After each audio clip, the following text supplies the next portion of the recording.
위대한 개츠비 6장 7번째 영상입니다. 개츠비는 댄 코디에게 위험을 알려준 대가로 스카웃이 됐어요. 그래서 그의 요트를 타고 함께 항해를 하던 중에 어느 날 그의 부인 역할을 하던 엘라 케이라는 여자가 배에 탔고 그로부터 일주일 후에 댄 코디는 죽었어요. I remember the portrait of him. 나는 댄 코디가 찍힌 사진을 remember 현재 시제예요. 지금도 기억해요. Up in Gatsby's bedroom. 개츠비의 침실에서 위에 걸려 있던 사진이죠. A gray florid man. 머리가 센 혈색이 좋은, 즉 머리가 하얗고 혈색이 좋은 man. 여기서 man은 성인 남자를 얘기하는 겁니다. With a hard empty face. 강인한 무표정한, 즉 강인하고 무표정한 얼굴을 가진 남자. The pioneer devotee. 개척자인 난봉꾼.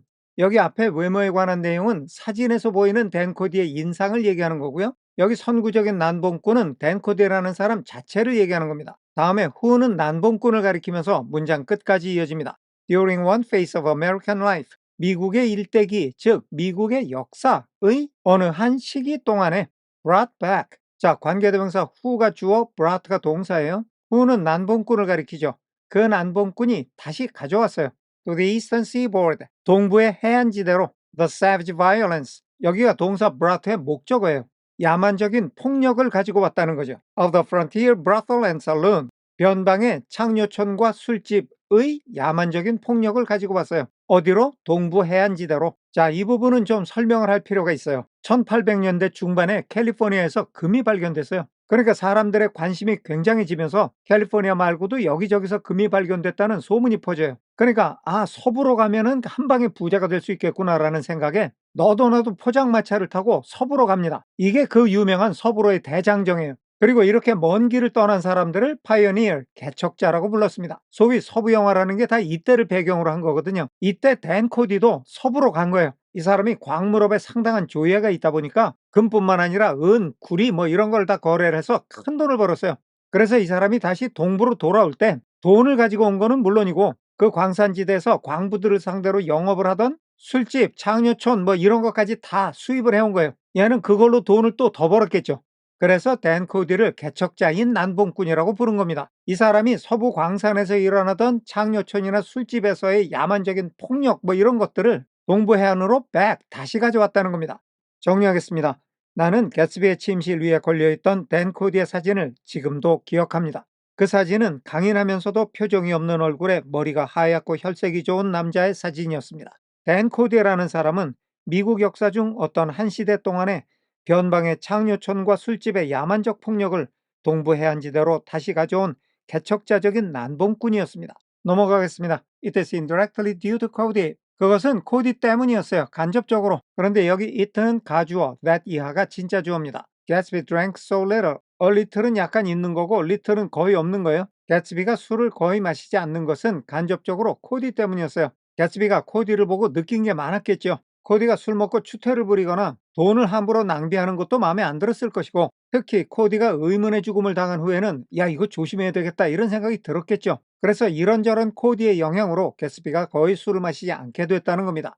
Sometimes 가끔은 in the course of gay parties 즐거운 파티의 도중에 women used to rub champagne into his hair. 여자들이 개츠비의 머릿속으로 샴페인을 문질러 발랐다는 건데 우선 머리카락 속으로 샴페인을 문질렀다는 것은 머리에 샴페인을 부었다는 거고요. 유스트는 과거에 뭐뭐 하곤 했다라는 뜻이니까 파티를 하는 도중에 여자들이 개츠비한테 술을 들이부은 거죠. 개츠비가 그동안에 여러 번 파티를 열었잖아요. 그런데 이전의 내용에서 보면 이 파티에서 여자들이 굉장히 많이 망가져요. 이렇게 망가진 여자들이 딴에는 흥을 주체 못해서 또는 치근덕거리느라고 이런 짓을 했다는 겁니다. 그런데 여기 잘 보이진 않지만 here 다음에 세미콜론이 쓰였거든요. 세미콜론은 접속사의 역할을 하는데 그래서 또는 그러나의 뜻으로 쓰입니다. 여기서는 그러나라는 뜻으로 쓰였어요. 파티 도중에 여자들이 그렇게 술을 먹고 흥청댔지만 for himself, 개츠비 자신으로 말할 것 같으면 he formed the habit of letting liquor alone. 개츠비는 letting alone, 건드리지 않는 거예요. liquor, 술을 건드리잖아요. 그리고 form the habit of ing는 무엇을 하는 버릇이 생긴다는 거니까 얘는 술을 건드리지 않는 습관이 생겼어요. 이 말은 술을 전혀 건드리지도 않았다는 뜻입니다. 그러니까 버릇이라는 거는 늘 그랬다는 거죠. 정리하겠습니다.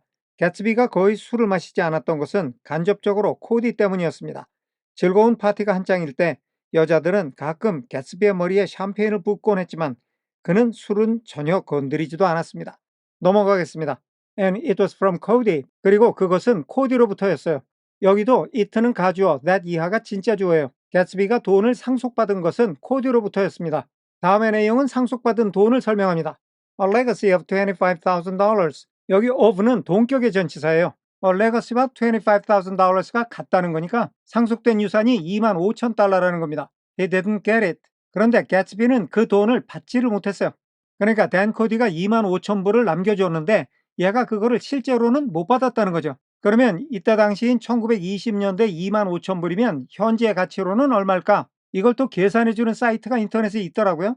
그래서 계산을 해봤더니 1920년대 25,000불이면 현대 37만 6천불이래요. 이걸 요즘 환율로 계산하면 한화로 약 4억 9천만 원이 됩니다. 엄청나게 많은 돈이죠. 그런데 이걸 개츠비가 한 푼도 못 받은 거예요. 분명히 자기가 받을 줄 알았던 돈을 못 받은 개츠비 입장에서는 기가 막혔겠죠. 자, 여기는 저절로 정리가 됐어요. 넘어가겠습니다. He never understood a legal device. 개츠비는 법률상의 장치를 전혀 이해를 못했어요. 다음에 that는 the legal device를 가리키면서 힘까지 이어집니다. 자기한테 불리하게 사용이 된 법률상의 장치를 얘는 이해를 못했던 거예요.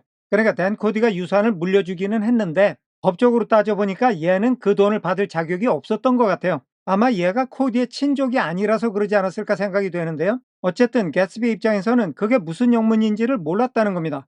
But what remained of the millions? 수백만 불 중에서 남아있는 것, 그것이 went intact to Ella K. 고스란히 엘라 K한테로 갔어요. 그러니까 댄 코디가 남겨놓은 수백만 불의 재산을 엘라 K가 몽땅 가졌다는 거죠. 엘라 K가 배에 타고 일주일 만에 댄 코디가 죽었다. 그랬더니 모든 재산이 다 이 사람한테로 돌아갔다. 뭔가 범죄 스릴러에서 많이 본 얘기 같아요. 정리하겠습니다. 개츠비는 자기에게 불리하게 작용한 법률상의 장치를 이해하지 못했지만 어쨌든 댄 코디의 수백만 불의 재산 중 남은 것은 고스란히 엘라 K가 받게 되었습니다. 넘어가겠습니다.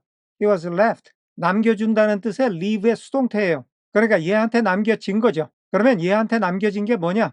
With a singularly appropriate education. 얘한테 대단히 특유한 교육이 남겨졌어요. 그러니까 얘는 한 푼도 못 받았어요. 그러니까 물려받은 게 없어요. 물려받은 게 있다면 교육뿐인데 여기서 교육이라는 거는 학교를 다니면서 배운 교육이 아니라 댄 코디를 따라다니면서 배운 것들을 얘기하는 겁니다. 그 나이 때 청년들이 일반적으로 배울 수 있는 것들하고는 완전히 다른 특이한 것들을 많이 배웠거든요. 이게 얘한테 남겨진 전부라는 거예요. 근데 여기도 또 세미콜론이 있어요. 여기서는 아까와 달리 그래서라는 뜻으로 쓰였어요. 그렇게 아주 특수한 교육을 받아서 The Vacant Tour of J. Gatsby.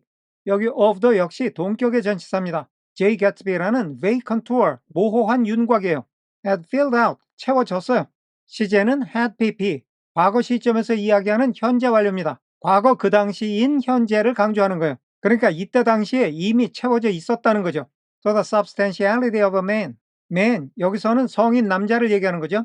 성인 남자의 실체성까지 채워졌어요. 우리가 그림을 그릴 때 보면은 처음에는 대충 윤곽을 잡아놓고 그 다음에 차츰차츰 채워나가잖아요. 그런 것처럼 얘가 처음에 제이 개츠비라는 가상의 캐릭터를 만들었을 때는 이 캐릭터의 정체성이 모호하고 희미했어요.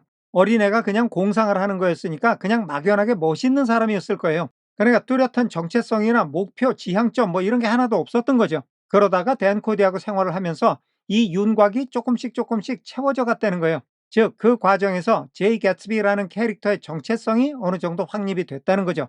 정리하겠습니다. 그에게 남겨진 것이라곤 코디와 생활하면서 배운 대단히 특이한 교육뿐이었는데 그런 교육으로 인해서 제이 개츠비라는 모호한 윤곽은 한 성인 남자의 구체적 실체성으로 채워졌던 것입니다. 오늘은 여기까지 하겠습니다. 끝까지 시청해 주셔서 감사합니다.